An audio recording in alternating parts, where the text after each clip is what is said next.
प्रिय विद्यार्थियों, आज का विषय है कवि दुष्यंत कुमार तथा उनकी रचना गज़ल। तो सन 1933 में इनका जन्म राजपुर नवादा गांव उत्तर प्रदेश में हुआ था। इनकी प्रमुख रचनाएं हैं जिसमें सूर्य का स्वागत, आवाज़ों के घेरे, साए में धूप, जलते हुए वन का वसंत, ये इनकी कविताएं हैं। एक कंठ विष पाई, ये गीति नाट्य है।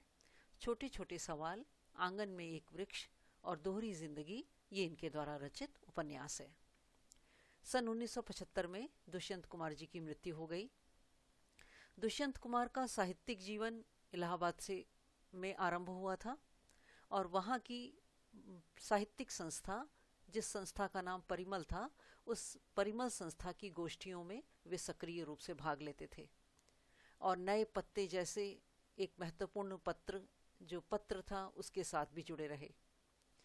आजीविका के लिए ये आकाशवाणी से जुड़े रहे और बाद में मध्य प्रदेश के राजभाषा विभाग में काम किए।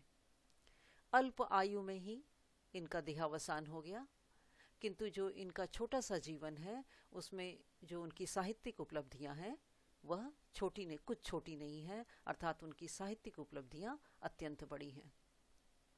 गज़ल की विधा को हिंदी में प्रतिष्ठित करने का श्रेय अकेले दुष्यंत जी को ही जाता है। उन्होंने गज़ल को हिंदी में प्रतिष्ठित करने में अपना बहुत बड़ा योगदान दिया था। यहाँ पाठ्य पुस्तक में जो गज़ल दी हुई गई है वह उनके गज़ल संग्रह साए में धूप से ली गई है। गज़लों में शीर्षक देने का कोई चलन नहीं है, इसलिए यहाँ पर कोई शीर्षक नहीं दिया गया है। तो गज़ल अपने आप में एक ऐसी विधा है जिसमें सभी शेर अपने आप में मुकम्मिल अर्थात पूर्ण होते हैं और स्वतंत्र होते हैं। तो गज़ल के सभी शेर अपने आप में पूर्ण और स्वतंत्र होते हैं। उन्हें किसी क्रम व्यवस्था के अंतर्गत पढ़े जाने की दरकार अर्थात ज़रूरत नहीं रहती, किसी क्रम में पढ़ने की ज़रूरत नहीं रहती। यहाँ पर आमतौर पर गज़लों में शेरों में केंद्रीय भाव का होना कोई विशेष जरूरी नहीं है, लेकिन यहाँ जो पूरी गज़ल जो दी गई है, पूरी गज़ल एक खास मनस्थिति में लिखी हुई जान पड़ती है। तो राजनीति और समाज में जो कुछ गलत हो रहा है, जो कुछ चल रहा है, उस जो व्यवस्था की जो कमियां हैं उन सब को खारिज करने की बात कवि करते हैं और नए विकल्प की तलाश करने को मान्यता देने का भाव एक तरह से इस गज़ल का केंद्रीय सूत्र बन गया है। तो कवि राजनीति और समाज में जो गलत हो रहा है उसे खारिज करने की बात करते हैं, उसे न मानने की बात करते हैं, साथ ही उसके लिए नया विकल्प तलाश करने और उसको मान्यता देने की विषय पर जोर देते हैं। तो यही भाव एक तरह से इस गज़ल का केंद्रीय सूत्र है। इस प्रकार दुष्यंत जी की यह गज़ल हिंदी गज़ल का सुंदर नमूना प्रस्तुत करती है। तो यह था पाठ का संक्षिप्त परिचय। प्रस्तुत है दुष्यंत कुमार जी द्वारा रचित हिंदी गज़ल। तो पहली गज़ल है, कहाँ तो तय था चिरागा हर एक घर के लिए, कहाँ चिराग मयस्सर नहीं शहर के लिए।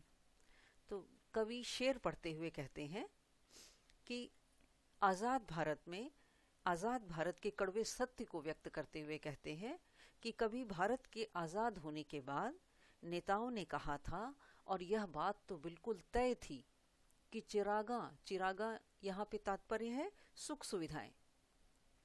तो कभी तो यह बात बिल्कुल तय थी कि भारत के आज़ाद होने पर हर एक घर के लिए सुख सुविधाएं हर एक घर को सुख सुविधाएं प्राप्त होंगी, लेकिन कहाँ चिराग मयस्सर नहीं शहर के लिए। लेकिन योजनाएं जो भी बनी, आज स्थिति यह है कि सुख सुविधाएं मयस्सर मतलब उपलब्ध, यहाँ तक कि शहर के लिए भी सुख सुविधाएं उपलब्ध नहीं हैं। तो एक बार फिर से स्पष्ट करती हूँ कि भारत के आज़ाद होने पर नेताओं ने कभी कहा था, कभी यह बात बिल्कुल तय थी कि प्रत्येक आज़ाद भारत में प्रत्येक घर के लिए सुख सुविधाएं उपलब्ध होंगी, लेकिन आज वास्तव में स्थिति यह है कि सुख सुविधाएं शहर के लिए भी उपलब्ध नहीं हैं। शहरों में भी योजनाएं बन रही हैं, परंतु वे योजनाएं किसी भी तरह से क्रियान्वित नहीं हो रही हैं। तो गांव की तो बात ही अलग है। दूसरी गजल है, यहाँ दरख्तों के साए में धूप लगती है, चलो यहाँ से चले और उम्र भर के लिए। अब दरख्त का अर्थ होता है पेड़।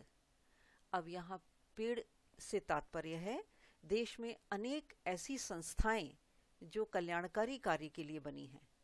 कवि उन्हीं संस्थाओं को पेड़ कहते हैं।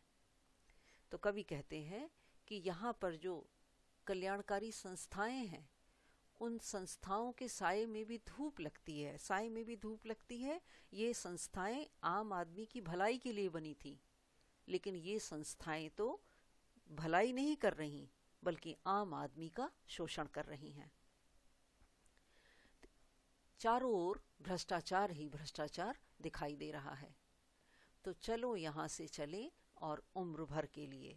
तो चलो हम इन संस्थाओं, इस भ्रष्टाचार को मानने से इनकार कर दें और हम इस भ्रष्टाचार को समाप्त करने के लिए यहाँ से कहीं दूर चलें। तो कवि कहते हैं कि देश की अनेक संस्थाएं जो कल्याणकारी कार्य करने के लिए बनी थी, वही पेड़ की भांति हैं, लेकिन उन पेड़ों के साए में भी, उन संस्थाओं के साए में भी धूप लगती है।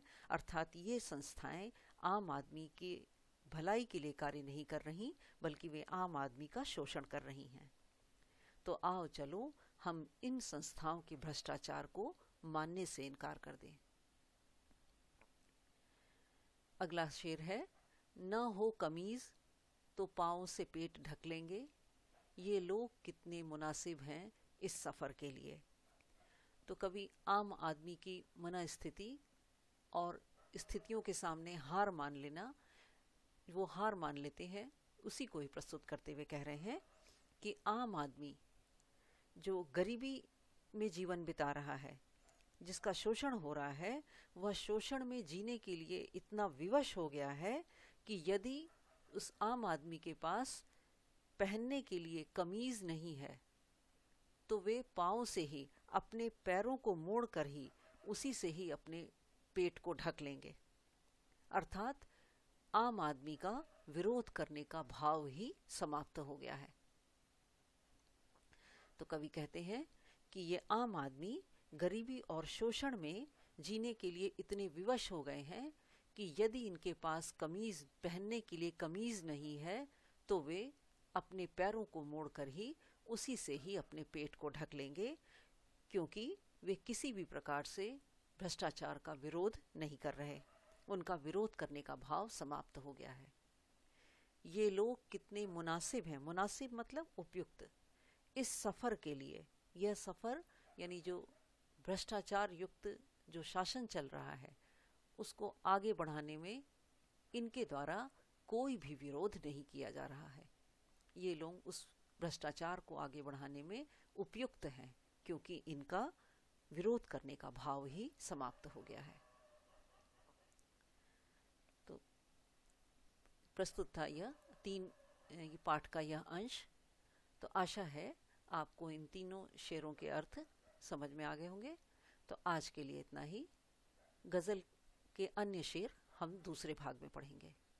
तो आज के लिए इतना ही। धन्यवाद।